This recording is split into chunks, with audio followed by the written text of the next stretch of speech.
प्रिय दर्शकों नमस्कार। आज तृतीय भाव पर हम चर्चा करेंगे।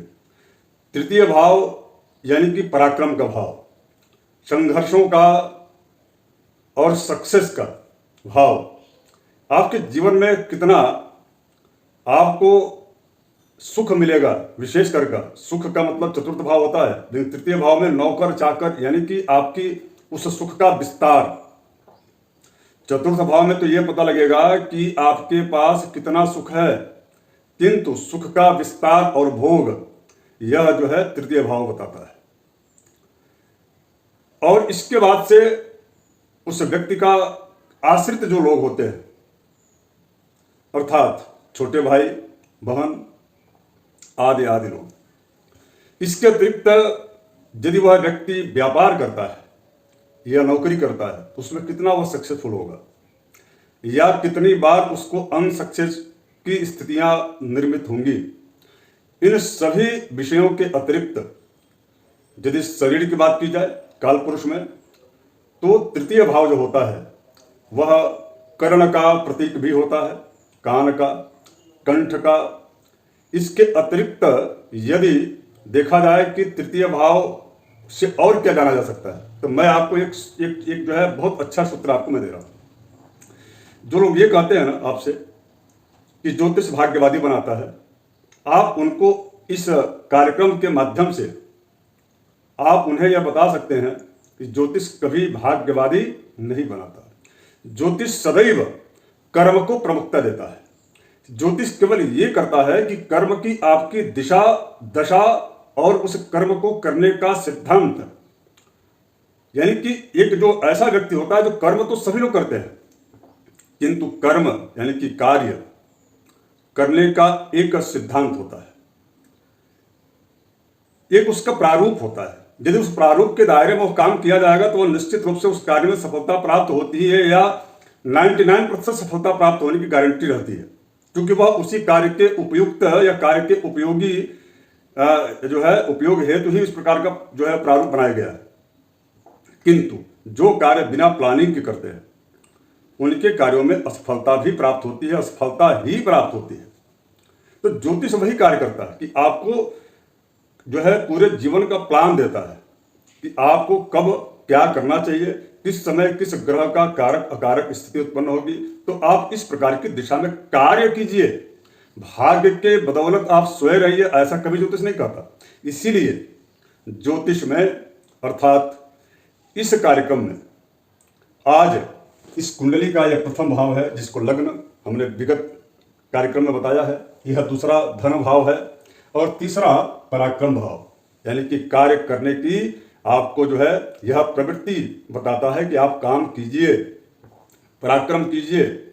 और जब तक आप पराक्रम नहीं करिएगा तब तक आपको सफलता प्राप्त नहीं होगी। अर्थात जब आप काम करेंगे तभी जाकर के इस पराक्रम भाव से ठीक सातवां भाव होता है भाग्य भाव, यानी कि जब आप कार्य करेंगे, कर्मवादी जब आप बनेंगे, तभी आपका भाग्य भी साथ देगा। अर्थात आप ये जरूर बताइए लोगों को कि भाग्य बाद में आता है, अर्थात पहले पराक्रम आता है ज्योतिष में। विशेष करके फलित ग्रंथों में तो पराक्रम भाव को भाग्य यानी कि जो नवम भाव होता है, जो लक होता है व्यक्ति का, उस लक का आधार यह तृतीय भाव कहा गया है।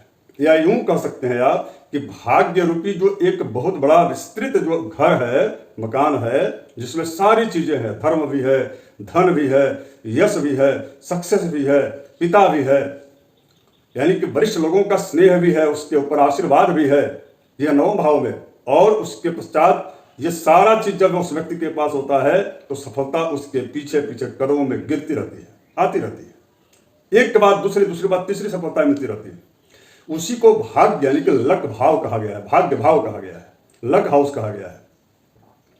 लेकिन वह तब उस घर का या उस जो है भाव का यदि चाबी कहा जाए, चाबी की, वह जो है यह तीसरा भाव है। आज मैं इसी भाव पर चर्चा करूंगा।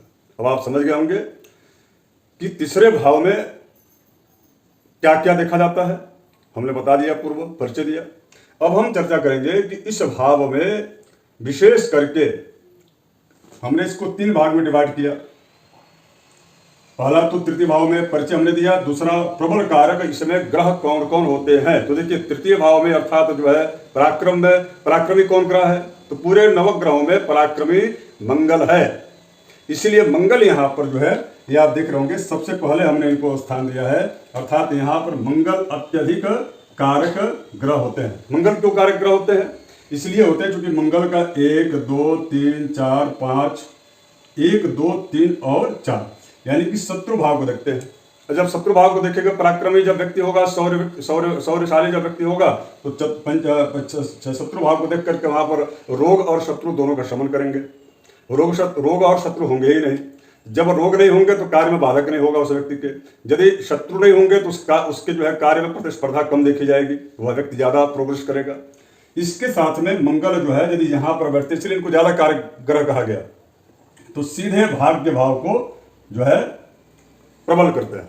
मैं आपसे पहले ही निवेदन कर चुका हूं कि भाग्य भाव की चाबी है यह तृतीय भाव, अर्थात कर्म जब आप करेंगे तभी जाकर के भाग्य आपका उदित और भाग्य प्रबल होगा। कहा गया है उद्यमेन सिद्ध्यन्ते कार्याणेन मनोरथैः न हि सुप्तस्य सिंहस्य प्रविशन्ति खगे मृगाः। अर्थात जब व्यक्ति कर्तव्यनिष्ठ होता है, कर्तव्य परायण होता है, कर्तव्य करने की जब उसके अंदर प्रवृत्ति आ जाती है तो सफलता उसके आगे आगे चलती है। कुल मिलाकर के आप जो है अब ये भाग्य स्थान को देखते हैं मंगल, और केवल भाग्य को नहीं देखते। यदि तृतीय स्थान में मंगल कारक होकर के स्वगृह होकर के यदि यहाँ पर बैठे हुए हैं या अपनी उच्च की राशि में, अर्थात जो है वह यदि यहाँ पर बैठे हुए हैं, मकर यहाँ पर यानी कि 10 नंबर है यहाँ पर, या यहाँ पर यदि 1 नंबर है या 8 नंबर है, और यहाँ पर यदि मंगल बैठे हुए हैं तो यह पराक्रम योग बनाते हैं जो राजयोग के अंतर्गत आता है। ऐसे व्यक्ति किसी भी क्षेत्र में वह सफल होते हैं। बस अभी ये दिखना है आपको कुंडली में कि पराक्रम होगा तो किस ओर होगा। अर्थात यदि सूर्य होंगे तो वह व्यक्ति राजनीतिक क्षेत्र में बहुत बड़ा एक राजनेता बन सकता है। अगर यदि यह बृहस्पति से संबंध बना लिए तो बहुत बड़ा व्यापारी बन सकता है व्यक्ति। शिक्षा के जगत में भी वो बहुत अच्छा नाम करता है, यशस्वी होता है। बुद्ध से संबंध बना लिए इसका मतलब वह व्यक्ति बहुत क्रिएटिव होता है। यदि वह व्यक्ति शुक्र से इस मंगल का यदि संबंध हो गया, शुभग्रह शुक्र है उनसे यदि संबंध मंगल का हो गया तो भी वो शुभता प्राप्त होता है। किंतु इस मंगल पर दृष्टि यदि सूर्य की हो गई या इस मंगल पर दृष्टि यदि शनि की हो गई तो थोड़ी बहुत बाधक स्थितियां उत्पन्न होगी। वो भी कब, जब उनकी विंशोत्तरी महादशा जब आएगी तब मैं इस पर और भी आगे ढेर सारे कार्यक्रमों में विस्तार से मैं चर्चा करने वाला हूं। आज का विषय चूंकि केवल तृतीय भाव था, अब हम इसके पश्चात जो है यह मंगल यदि भाग्य को मजबूत करेंगे तो कर्म भाव है अर्थात करियर, ये जो भाव है 10वां भाव, करियर भाव को भी मजबूत करेंगे। जब करियर भाव को मजबूत करेंगे निश्चित रूप से वह व्यक्ति बहुत जो है या तो पढ़ाई करते करते उसकी नौकरी लग जाएगी यदि नौकरी चाहता है तो, और उसके पश्चात उसको एक बहुत बड़ा प्लेटफॉर्म उसको जो है मिलेगा। केवल थोड़ा सा आधार उसको मिलना चाहिए और वह इतनी तेजी से आगे बढ़ता है वह व्यक्ति कि जो है उसकी कल्पना भी नहीं की जा सकती। कई ऐसे व्यक्तित्व मैंने देखा है कि यदि मंगल पराक्रम भाव में पराक्रम योग बनाते हैं तो वैसे जो व्यक्ति होते हैं उनकी सफलता अद्भुत होती है। काम करने की शैली और करने की क्षमता दोनों ही होती है। और इस स्थान पर यदि कहा गया 2 और ग्रहों को कारक कहा गया, कौन कौन से ग्रह हैं, मंगल के अलावा शनि। यदि यहां पर शनि बैठे हुए हैं तो 1 2 और 3 अर्थात उस व्यक्ति की शिक्षा अच्छी होगी। जब उस व्यक्ति की शिक्षा अच्छी होगी और कर्म यानी कि पराक्रम यानी कि वह व्यक्ति पराक्रमशील होगा, धीरे धीरे ऐसे लोग काम करते हैं। मंगल जैसा तीव्रता या मंगल जैसा अग्रेसिव होकर के काम नहीं करते। ये लोग बहुत सोच समझ करके और बड़े सूझबूझ के साथ कार्य करते हैं। जिनके तृतीय स्थान में शनि होते हैं तो वह जो व्यक्ति होता है उसका भाग्य धीरे धीरे शनै विस्तार होता है, लेकिन अच्छा विस्तार होता है। और इसके पश्चात भाग्य तीसरी दृष्टि से ये शिक्षा को भी मजबूत करते हैं और उसके पश्चात भाग्य को भी यह जो है मजबूत करते हैं। लेकिन यह सिद्धांत केवल यह है कि यहाँ पर यदि सूर्य बढ़ गए या मंगल भाग्य स्थान में तो वह बाधक भी हो जाते हैं। मंगल में ऐसा नहीं रहता, लेकिन शनि यदि यहाँ तृतीय स्थान में स्वगृह के हैं या प्रबल होकर के योगायोग के कारण या अंशागत जो है तृतीय स्थान में वह कारक कहे गए हैं। ऐसे लोग प्राय नौकरी के क्षेत्र में ज्यादा सफलता इनको मिलती है। अब हम बात करेंगे कि अगर यदि यहाँ पर शनि के जगह पर अगर यदि एक तीसरा जो ग्रह कहा गया राहु, देखिए राहु की यहाँ पर भूमिका मेरे हिसाब से कहा गया शास्त्रों में कि त्रिशट एकादशे राहु सर्वारिष्ट प्रशांतये। यदि तीसरे स्थान में राहु बैठते हैं तो वह सभी कुंडली के कई जो है अरिष्टप्रद ग्रहों की स्थितियों को वह नष्ट करके शुभता प्रदान करते हैं। तीसरे छठे और 11वें स्थान में यहाँ पर यदि राहु रहते हैं तो ऐसा कहा गया है। अन्य भी जो पापक ग्रह है सभी पापक ग्रह यहाँ पर कारक हो जाते हैं, ऐसा कहा गया। तो अब आप समझ गए होंगे कि प्रबल कारक ग्रह तीसरे स्थान में कौन होते हैं। अब मैं आपको ये बताऊंगा, एक सूत्र मैं आपको दूंगा कि अगर यदि 3, 6, 8 और 11, 12 में, अर्थात ये 3 हो गया और इसके पश्चात ये 6 हो गया और ये हो गया 8 और इसके पश्चात हो गया ये 8 और इसके पश्चात ये हो गया 11 और ये 12, अर्थात 1, 2, 3 और इसके पश्चात में है 4 और 5। ये 5 जो है भावों में से यदि जैसे मान लीजिए कि यहाँ पर अगर यदि इनमें से कोई भी यहाँ पर 3 हो तो निश्चित रूप से 3 अंक का स्वामी इस कहा गया कि इन भावों के स्वामी में से ऐसा कोई ग्रह जो 2 भावों के स्वामी होते हो तो ऐसी स्थिति में वह ग्रह उस पूरी कुंडली का अकारक ग्रह सिद्ध होता है। अर्थात ऐसे ग्रह से हमेशा डरने की आवश्यकता नहीं। अकारक का मतलब ये हो गया, यह है कि जब उनकी महादशा आएगी या वह किसी ग्रह के दशा के अंतरदशा में यदि भोग कर रहे होंगे या प्रत्यंतर दशा में, तो उस समय वह उससे संबंधित, उस ग्रह से संबंधित या भाव से संबंधित जो है वह कष्ट देते हैं। इसलिए उनको या धन हानि कराते हैं या आपके बिजनेस में थोड़ी बहुत जो है परेशानियां उत्पन्न करते हैं। तो आप इसको कैसे समझ सकते हैं, थोड़ी सी यह कठिन सूत्र है थोड़ा सा। उसके लिए आपको जो है मैं यहाँ पर लिख करके रख दिया हूँ कि 3, 6, 8, 11, 12 भावों में से कोई भी 2 भाव का स्वामी ग्रह अकारक होता है। जैसे यहाँ पर 3 है तो यहाँ पर 4 होगा। जैसे मान लीजिए यहाँ पर 2 और यहाँ पर जो है 1, यानी कि मेष लग्न की कुंडली में ऐसा है कि यहाँ पर जो है ये 5 होगा और ये 6 होगा, यानी कि 6 और 3, 6 भाव, छठे भाव और तीसरे भाव का स्वामी बुध है। यहाँ पर इस कुंडली मेष लग्न की कुंडली में बुध ग्रह अकारक हो जाते हैं। यह एक सिद्धांत आज आप जो है जरूर इसको नोट कर लीजिएगा कि 3, 6, 8 और 11, 12 भावों में से किसी भी 2 भाव के स्वामी जो ग्रह यदि कुंडली में कहीं पर भी स्थित है तो वह उनको उस ग्रह को उस कुंडली का अकारक ग्रह कहा जाएगा। और ये जब भी होंगे तो इनको जरूर देखा जाना चाहिए कि यदि राजयोग भी है या कोई ऐसा शुभयोग भी है तो भी इनकी भूमिका अहम होती है। अब आप समझ गए होंगे कि तृतीय भाव की क्या स्थिति है। आज हम चर्चा, जैसे मान लीजिए मेष लग्न की कुंडली है और यहाँ पर यदि मिथुन राशि, मैं क्रमशः ले चलता हूँ। सबसे पहले यदि यहाँ पर वृषभ मेष यहाँ पर राशि है और उस व्यक्ति की जो है जो कुंडली है वह यदि कुंभ लग्न की कुंडली है तो स्वामी उसके शनि हो गए। तो कुंभ लग्न की कुंडली में कुंभ यानी कि यहाँ पर कुंभ हो गया और उसके बाद मीन और ये मेष या राशि यदि यहाँ पर आता है तो वह व्यक्ति बहुत परोपकारी व्यक्तित्व का होता है और बहुत भावनात्मक रूप से कार्य करते हैं ऐसे लोग। यदि इस स्थान पर वृषभ राशि है तो ऐसे लोग उच्च पद की प्राप्ति करते हैं। आगे मैं बताऊंगा कि नौकरी, सरकारी नौकरी का भी योग कब आता है इसमें। चतुर्थ यदि यहाँ पर कर्क राशि है तो ऐसे लोग बड़े भाग्यशाली होते हैं, लग्जरी जीवन जीने के शौकीन होते हैं और साज सज्जा में ज़्यादा ध्यान रखते हैं। यदि सिंह राशि यहाँ पर है तो वह ऐसे जो लोग रहते हैं वह अद्भुत साहसी और बड़े जीवट होते हैं, क्योंकि सिंह का स्वामी सूर्य होता है। सूर्य और मंगल की यदि आपस में परस्पर में संबंध बन जाता है वह व्यक्ति बहुत आगे भी बढ़ता है और बड़ा जीवट लोग होते हैं, यानी कि कहीं पर भी उनको भेज दीजिए, मेहनत करते रहेंगे, सफलता उनके पीछे पीछे आती रहेगी।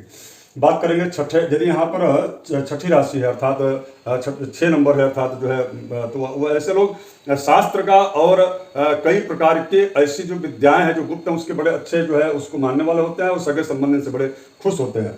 यदि यहाँ पर 7 नंबर है तो ऐसे जो लोग होते हैं वह तुरंत निर्णय लेने में समर्थ होते हैं और ऐसे जो लोग होते हैं प्रायः देखा गया कि ऐसे लोग कई ऐसे कार्य यानी कि कई सारे काम एक साथ लेकर करते हैं और उसमें उनको उतनी सफलता प्राप्त नहीं हो पाने की वजह से वह अपनी जो है सक्सेस से वंचित हो जाते हैं। बात करूंगा यहाँ पर यदि 8 यानी कि नंबर है तो वृश्चिक राशि होगी, स्वामी उसके मंगल होंगे, तो यहाँ तो बहुत अच्छा रहेगा वृश्चिक राशि वालों के लिए। अब हम बात इसको हमने पूर्व में बता भी मैं चुका हूँ। इसके पश्चात यदि यहाँ पर धनु होगा तो गुरु को भी बहुत अच्छा कार्य करना, उनको कार्य करने की प्रवृत्ति, लेकिन उनका जो विषय रहता है, क्षेत्र होता है, वह या तो व्यापार होता है, बिजनेस करने वाले जो लोग हैं उनकी धनु राशि यहाँ पर बड़ी यदि है तो बहुत अच्छा रहेगा, या जिसकी कुंडली में धनु राशि तृतीय भाव में वो व्यापारी भी होते हैं नौकरी के साथ साथ में। तो आय के जरिए ज़्यादा होते हैं। 10 यहाँ पर नंबर है तो शारीरिक जो है सुंदरता बड़ी अच्छी होती है। ऐसे लोग शरीर पर बहुत ज़्यादा ध्यान देते हैं, स्वस्थ होकर जिम जाएंगे, तमाम तरह की जो स्थितियाँ ऐसी बनाएंगे जिससे उनकी मांसल भुजाएं दिखें और उसके शौकीन होते हैं। बात करूंगा यदि 11 नंबर यहाँ पर होगा तो ऐसे जो लोग होते हैं उनके छोटे भाई बहन बड़े तो प्रसन्न होते हैं, लेकिन इनका उनसे कोई सपोर्ट या सहयोग नहीं मिल पाता, प्राय ऐसा देखा गया। अब हम बात करेंगे यहाँ पर 12 नंबर। यदि 12 नंबर यहाँ पर है अर्थात जो है मीन राशि है, तो ऐसे लोगों को भी देखा गया कि वह पुत्रों से उनको उतनी सहायता तो प्राप्त नहीं होती, लेकिन वे ये स्वयं बहुत ही अच्छे सक्सेसफुल व्यक्तित्व के धनी होते हैं।